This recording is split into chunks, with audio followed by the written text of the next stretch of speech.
আচ্ছা, ভাবুন তো আপনার ল্যাপটপটা হঠাৎ করে পুরোপুরি বন্ধ হয়ে গেল। এটা তো রীতিমতো একটা দুঃস্বপ্নের মতো, তাই না? কিন্তু ঘাবড়ানোর কিছু নেই। আজকের এই আলোচনায় আমরা ঠিক এই সাধারণ কিন্তু খুবই হতাশাজনক সমস্যাটার গভীরে যাব আর এর সমাধান করব ল্যাপটপের ভোল্টেজ সেকশনটা তদন্ত করে। তো চলুন তদন্ত শুরু করা যাক। আমাদের ক্রাইম সিন হলো একটা একদম নিথর হয়ে থাকা ল্যাপটপ। কোনো আলো নেই, ফ্যানের কোনো শব্দ নেই, কিচ্ছু না। আমাদের প্রথম প্রশ্নটা হলো পাওয়ারটা আসলে কোথায় গিয়ে আটকে যাচ্ছে। ঠিক এই রহস্যটাই আমরা আজ সমাধান করতে চলেছি। আমাদের তদন্তের জন্য একটা পরিষ্কার রোডম্যাপও আছে, মানে আমরা ধাপে ধাপে এগোব।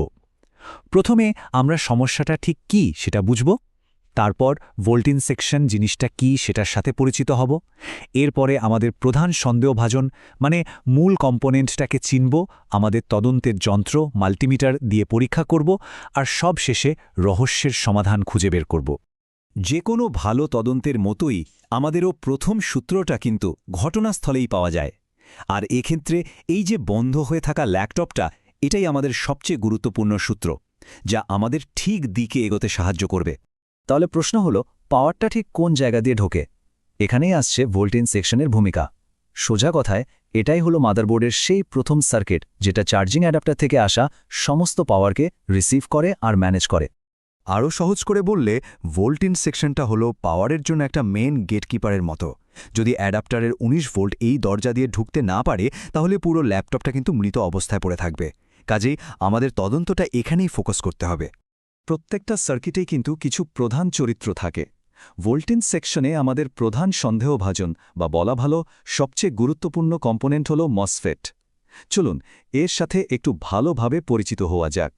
মসফেট জিনিসটা আসলে একটা খুবই ফাস্ট ইলেকট্রনিক সুইচ। এর ৩টে প্রধান টার্মিনাল আছে। ১ ড্রেন, যেখানে ভোল্টেজটা এসে ঢোকে। ২ সোর্স, যেখান থেকে ভোল্টেজটা বেরিয়ে যায়। আর ৩ সবচেয়ে গুরুত্বপূর্ণ হল গেট, যেটা এই সুইচটাকে অন বা অফ করার জন্য সিগন্যালটা রিসিভ করে। এখন দেখুন, এই মসফেটের কিন্তু দুটো প্রধান টাইপ আছে। একটা হলো পি চ্যানেল, যেটাকে অন হতে গেটে লো ভোল্টেজ লাগে। আরেকটা হলো এন চ্যানেল, যার গেটে প্রয়োজন হাই ভোল্টেজ। বেশিরভাগ ক্ষেত্রেই দেখবেন পি চ্যানেল মসফেট প্রথম রিসিভার হিসেবে কাজ করে, কিন্তু মাদারবোর্ডের প্রায় ৯০% সার্কিটেই এন চ্যানেল মসফেট ব্যবহার করা হয়। আর এটা কিন্তু দারুণ একটা ট্রিক। আপনাকে সবসময় স্কিম্যাটিক্স ডায়াগ্রাম খোঁজার দরকার নেই। শুধু মসফেটের পার্ট নাম্বারের শেষ সংখ্যাটা দেখুন। যদি ওটা বিজোড় হয়, মানে 1, 3 বা 7, তাহলে ওটারটা পি চ্যানেল, আর যদি জোড় হয় তাহলে ওটা এন চ্যানেল। এই সহজ কৌশলটা ডায়াগনস্টিক্সের সময় কিন্তু অনেক কাজে আসে। তো এবার আমাদের প্রধান তদন্তের সরঞ্জামটা হাতে নেওয়ার পালা, মানে মাল্টিমিটার। এটার সাহায্যেই আমরা আসল প্রমাণ সংগ্রহ করব আর দেখব পাওয়ার ফ্লোটা ঠিক কোথায় গিয়ে আটকে যাচ্ছে। আমাদের প্রথম পরীক্ষাটা হলো পাওয়ার অন থাকা অবস্থায়। মাল্টিমিটারকে ভোল্ট মোডে সেট করে নিন। প্রথমে ড্রেইন পিনে চেক করুন, এখানে অ্যাডাপ্টারের ১৯ ভোল্ট আসা উচিত। এরপর গেটটা চেক করুন, যেখানে কন্ট্রোল ভোল্টেজ থাকার কথা। যদি সব ঠিকঠাক থাকে, তাহলে সোর্স পিন থেকেও ভোল্টেজ আউটপুট হবে। আর এইটাই হলো আমাদের মূল সূত্র।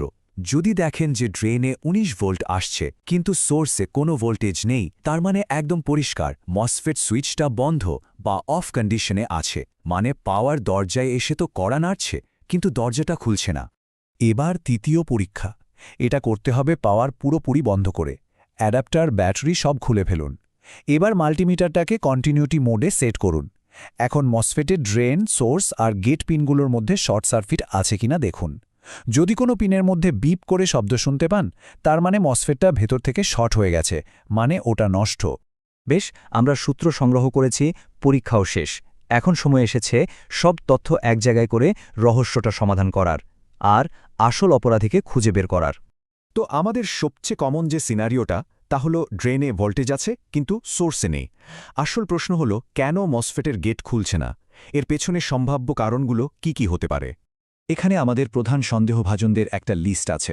হতে পারে চার্জিং আইসি গেট খোলার জন্য কোনো সিগন্যালই পাঠাচ্ছে না, অথবা চার্জিং আইসি নিজেই খারাপ হয়ে গেছে। এমনও হতে পারে যে আইসি আর গেটের মাঝখানে থাকা কোনো ছোট্ট রেজিস্টার নষ্ট। আর সবশেষে মসফেটটা নিজেই খারাপ হতে পারে। তাহলে সমাধানের পথটা কি? দেখুন, এটা একটা লজিক্যাল ফ্লো। প্রথমে গেটের সিগন্যাল আসছে কিনা চেক করুন। যদি না আসে, তাহলে চার্জিং আইসি আর গেটের মাঝের রেজিস্টরগুলো পরীক্ষা করুন। যদি সেগুলোও ঠিক থাকে, তাহলে সমস্যাটা সম্ভবত চার্জিং আইসিতে। আর যদি পাওয়ার অফ পরীক্ষায় মসফেট শর্ট দেখায় তাহলে তো কোনো কথাই নেই, সরাসরি মসফেটটা পাল্টে ফেলুন। শেষ পর্যন্ত ভেবে দেখুন, এই পুরো রহস্যটা প্রায়শই একটা ছোট্ট মসফেটের চারপাশে ঘুরপাক খায়।